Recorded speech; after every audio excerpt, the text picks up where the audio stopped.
at least address what it was I wanted to say.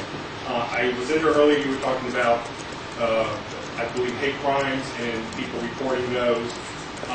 You know, there's a lot of crimes that go unreported, domestic violence, rape, and that's because people are not comfortable coming forward because they don't feel that they have anyone that they come forward to that's sympathetic or understands their issue.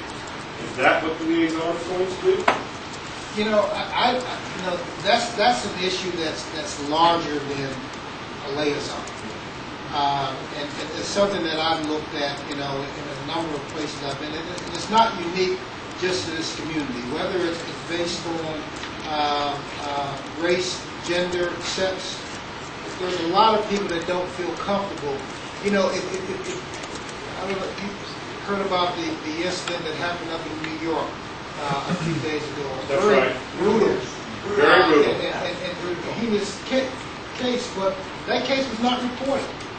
Exactly. By the victims, and exactly. And trying to understand why. Oh, I know why. I think a lot of people in this room know why. Well,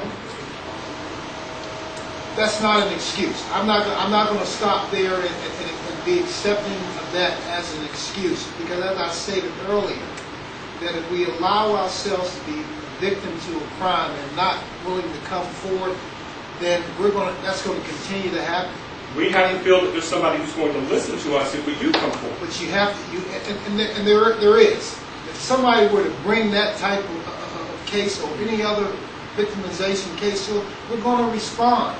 But if we're never given the opportunity to do that, or to correct it, and if we don't do it right, then we're never going to solve it. Well, it's not that we don't feel that you're not going to respond, it's how you're going to respond.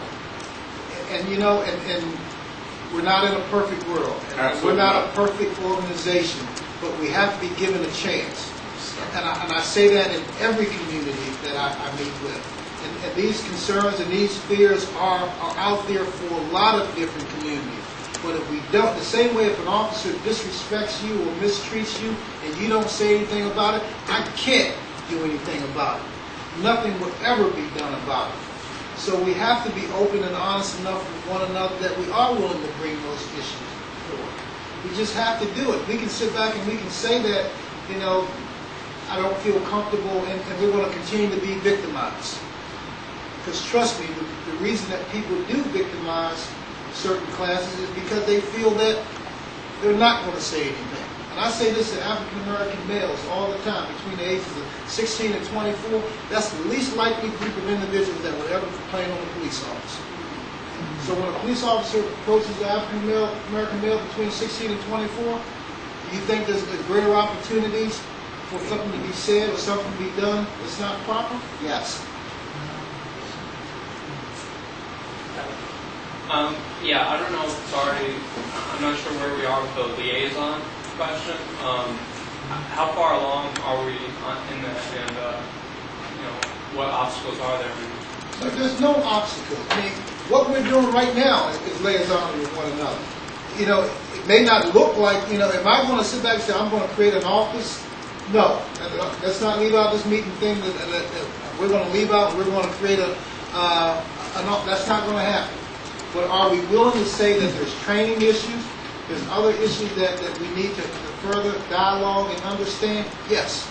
If we need to meet tomorrow, if we need to meet next week, if we need to meet the next day to try to get those things done, then that's what we're going to do. So it is going to happen. Yes. And I don't know how this is done in other cities. I know a little bit, but so is there one particular person that would be that liaison? John Diggs.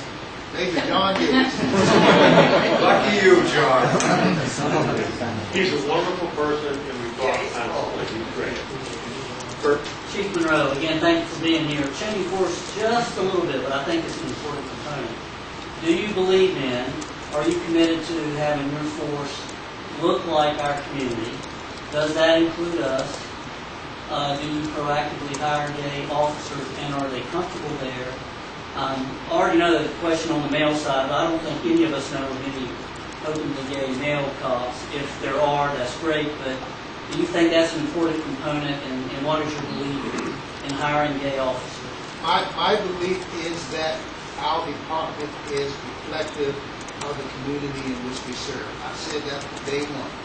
And whatever shape or form that comes in, that's the way that we should become. Do we openly go out and recruit from all segments? Yes. Anybody here tonight that wants to be a police officer, raise your hand. We will aggressively recruit you. You meet the standards and qualifications for it. I believe that should be the case.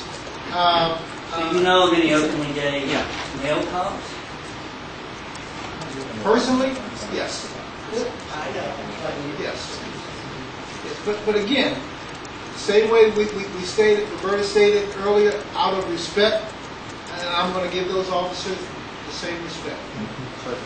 If that's a step that they want to take, I will be supportive of them 100%. If not, I'm not going to, in the same way that, again, I don't like pigeonholing officers. To say that, a lot of people say that, okay, when you hire a Latino officer, you should put that Latino officer in the Latino community. I don't believe that's fair to that officer. I believe that officer should be able to police the entire community.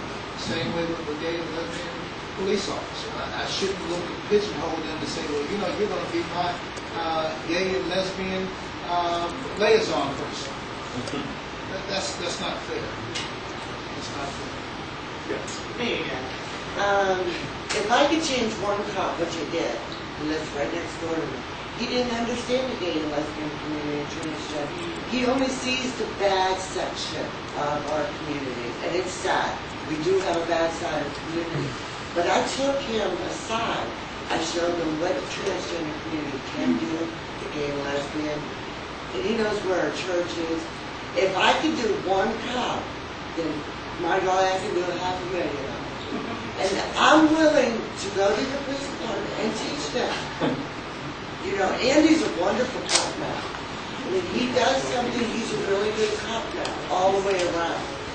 So I'm willing to volunteer to help you to train your officers. And I think that there's a lot of people, again, let's make sure it's the right training. It's something that we can all agree upon. And I'm going to ask Roberta to help us continue to work through that particular issue, and we're going to get there.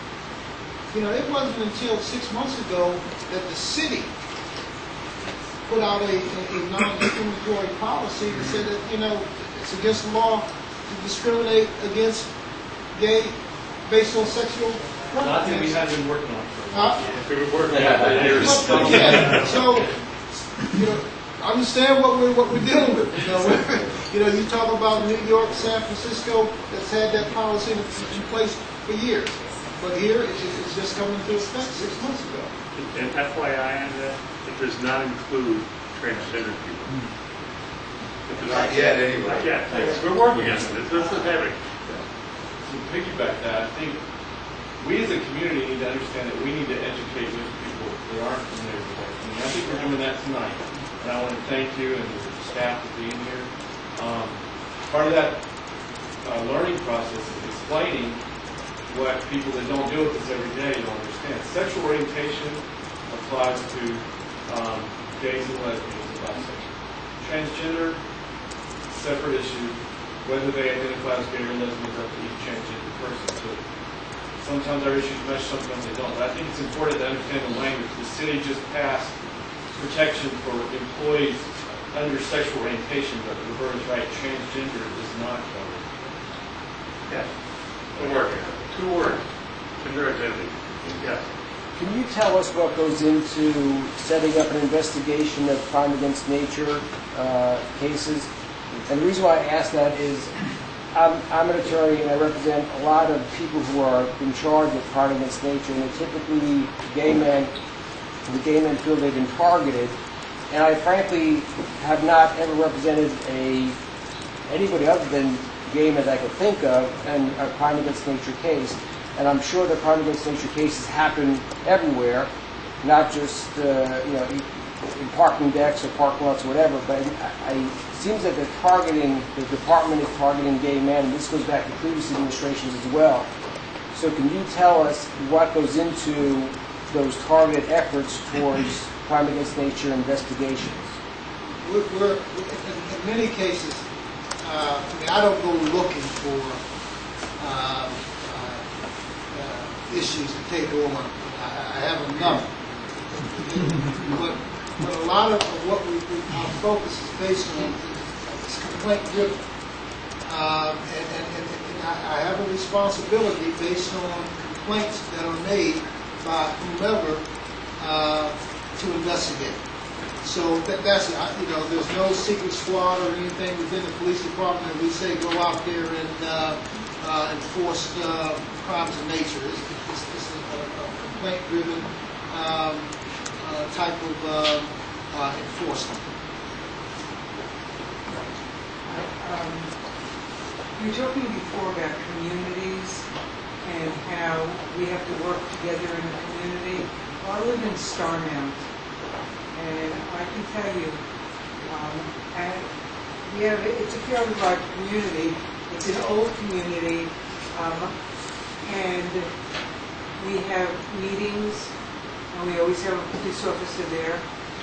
We all know that if something is going on any place, somebody's getting a phone call in the community, and they will call 10 other homes, and those people will call. We have 1,400 homes there, and it will spread like wildfire, because we did have a guy that was accused of sexual harassment or sexual deviant, whatever it was, and we got him off the property in a day, because we all went out when we saw him. All the houses went out and said, "Excuse me, this is private property. You need to get out of here, or we will call the police." There is no secret that your safest communities are those communities that come together. If you're a community that you don't know who your next door neighbor is, or you don't know who lives 3 doors down from you, then you're going to have a community that's going to have problems, because that element is allowed to come in and penetrate between the houses of who you know and who you don't know. There's so often that people will come home and they will see something that they know doesn't look right within their community. And they will walk past it, go in the house, close their doors, and then wake up the next morning to find that they've been victimized in some way within their community. And we're trying to implore upon communities that we have to do a better job of meeting, coming together, and understanding what problems are in our neighborhood and what can we do as citizens in partnership with the police in order to address those problems. I think we have to do that. And some communities are better in doing that than others.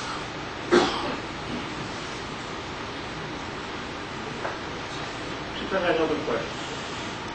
What can we do to help you understand who we are? I know I can work with maybe John and try to get this out, but is there any special questions that you want to ask us about our concerns or something like that? Instead of us as asking, but how about you asking any of your staff here, ask any questions of some of us out there? How do you become a resource? And that's what we need. We need to understand certain things that we can't understand. And sometimes the only way to understand it if that's your life. Me trying to understand and trying to apply it to what I do each and every day is hard.